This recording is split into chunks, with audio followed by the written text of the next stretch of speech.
dito'y naninirahan. Mga kaibigan, halina't dumulog sa Ama na bukal ng buhay ng lahat ng mga mag-anak at sambahayan. Sa bawat taludtod o panalangin ang ating itutugon sapagkat lubha kang maawain. Sapagkat lubha kang maawain. Amang mapagmahal, loobin mong pamamalingan ng tapat na pagmamahalan ang aming tahanan. Inululubog namin. Sapagkat lubha kang maawain.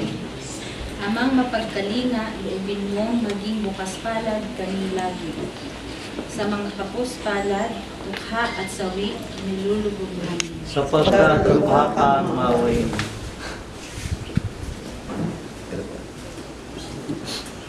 Aming Ama, sa iyong kagandahang loob.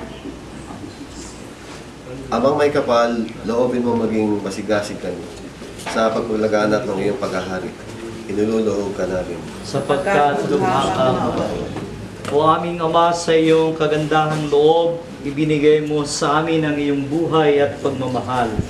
Tangkilikin mo po ang iyong namimintuhong angkan kasama ng kanilang mga magulang, kamag-anak at kaibigang nakikisa sa pagpapasinaya sa kanilang tahanan.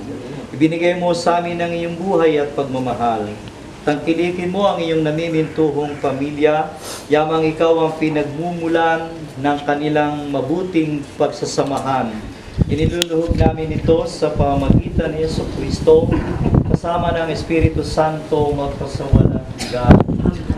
Manahan ka, Panginoong Jesucristo, sa piling ng mga nagpapasinaya sa tahanang ito at humihiling ng pagbabasbas mula sa iyo, upang sa paglagi rito'y kanilang madama ang iyong pagpupok, upang sa paglabas dito'y kanilang makamit ang iyong pagtataguyod, at sa pagbalik dito'y kanilang mapaunlakan ang iyong pagpasok hanggang tanan ay sumapit sa iyong inihandang tahanan, sa maligayang pagpisan sa iyong Ama sa kalangitan, Hari naming nabubuhay, kasama ng Espiritu Santo, magpasawalang hanggan.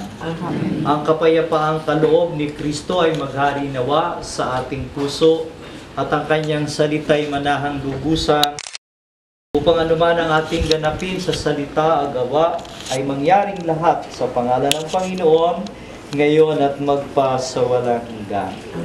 Humingi po tayo ng tulong at patnubay ng mahal na Birheng Maria. We ask her intercession. Hail Mary, full of grace, the Lord is with you. Blessed are you among women, blessed is the fruit of your womb.